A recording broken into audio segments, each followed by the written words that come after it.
নমস্কার বন্ধুরা, তোমরা সবাই কেমন আছো? অবশ্যই তোমরা সবাই ভালো আছো। আবার আমি একটা নতুন রেসিপি নিয়ে চলে এলাম। বর্ষার দিনে কম বেশি সব বাঙালিদেরই মন চায় ইলিশ খেতে। যদি সেটা সানডেতে হয় তাহলে তো কোনো কথাই হয় না।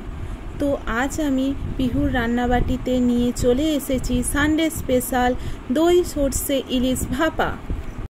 দেখো রেসিপিটা করতে কি লাগছে। প্রথমে আমি মাছটা ভালো করে ধুয়ে নিয়েছি, ইলিশ মাছটাকে।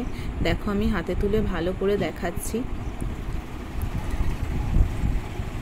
তারপরে আমি নিয়েছি সর্ষের তেল, কাঁচা লঙ্কা, কালো সাদা সর্ষে আমি মিক্স করে ভিজিয়ে রেখেছি। তো তোমরা কালো সাদা সর্ষে যদি এরম নিতে পারো খুব ভালো টেস্ট হয়। এরপর নিয়েছি আমি পোস্তটা ভালো করে ভিজিয়ে নিয়েছি। এরপর নিয়েছি আমি টক দই পরিমাণ মতো, হলুদ নিয়েছি পরিমাণ মতো, লঙ্কার গুঁড়ো পরিমাণ মতো নিয়েছি, নুন নিয়েছি পরিমাণ মতো, চিনিটা আমি স্বাদের জন্য নিচ্ছি বন্ধুরা। সর্ষে পোস্ত কাঁচা লঙ্কা মিক্সিতে পেস্ট করে নিচ্ছি। তো সর্ষে বাটার সময় যদি আপনারা নুন দেন তাহলে সর্ষের তেতকুটে ভাবটা চলে যাবে। এই টিপসটা আমিও ফলো করি এবং আপনাদেরও আমি জানিয়ে দিলাম। এবার আমি সর্ষেটা বেটে নেবো, সর্ষে পোস্ত কাঁচা লঙ্কাটা বেটে নেবো। দেখো কত সুন্দর বাটা হয়েছে। তোমরা যতটা পারবে, তোমরা যদি পারো সর্ষে পোস্তটা ভিজিয়ে বাটার চেষ্টা করবে, তো ভালো বাটাটা হয়। দেখো এবার আমি একটা টিফিন বাটিতে পেস্টটা ঢেলে নিচ্ছি।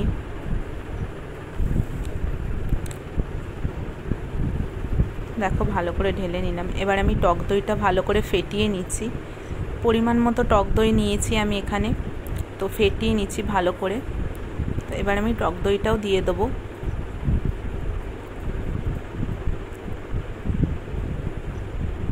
টক দইটা দিয়ে দিলাম।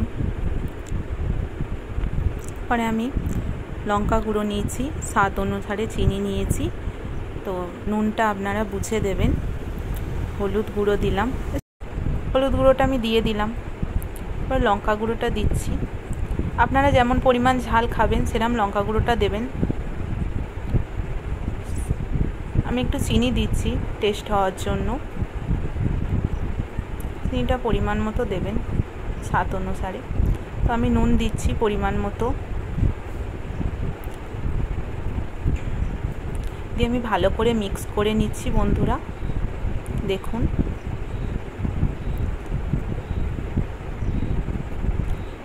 এবার আমি সর্ষের তেলটা একটু দিয়ে দিচ্ছি।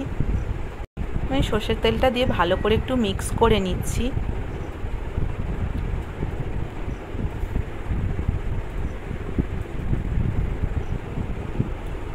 তো আমি আরেকটু হলুদ দিচ্ছি। আমার মনে হচ্ছিল হলুদটা একটু কম হয়েছে, তাই আমি আরেকটু হলুদ দিয়ে দিলাম, আর একটু নুন দিয়ে দিলাম স্বাদ অনুসারে।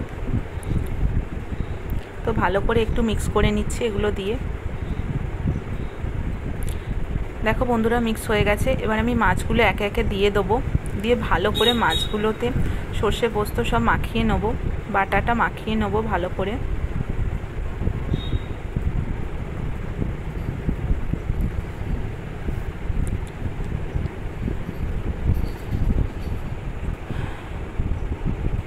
দেখো সব ভালো করে মাখানো হয়ে গেছে। পুরো মাছটা আমি ভালো করে মাখিয়ে নিয়েছি।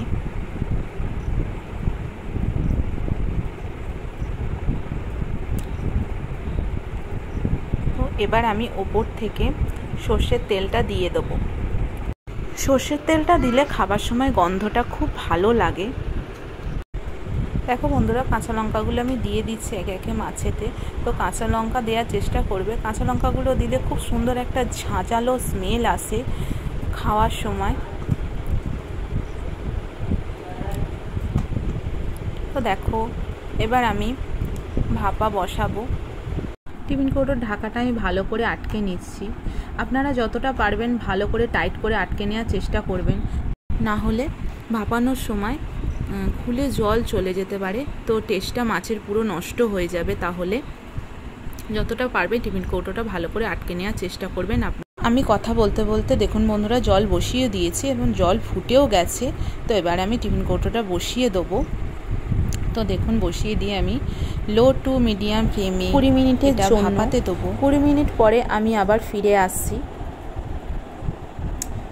তো দেখুন 20 মিনিট পরে আমি আবার ফিরে এলাম। এবার আমি টিফিন কৌটোটা নামিয়ে নিচ্ছি। একটু ঠান্ডা হলে দেখাবো আমি কীরকম হয়েছে। তো দেখুন বন্ধুরা ঠান্ডা হয়ে গেছে। তো এবার আমি খুলছি টিফিন কৌটোটা। রেডি হয়ে গেছে আমার দই সর্ষে ইলিশ ভাপে। এই রেসিপিটা অবশ্যই বাড়িতে ট্রাই করবেন আর আমাকে কমেন্ট করে জানাবেন। আর আমার রেসিপিটা যদি আপনাদের ভালো লেগে থাকে লাইক কমেন্ট শেয়ার সাবস্ক্রাইব করে দেবেন, পাশে থাকা বেল আইকনটা ক্লিক করে দেবেন। আবার আমি অন্য কোনো দিন অন্য কোনো ভালো রেসিপি নিয়ে আবার আমি হাজির হব। শুভরাত্রি, টাটা বন্ধুরা, আপনারা সবাই ভালো থাকবেন।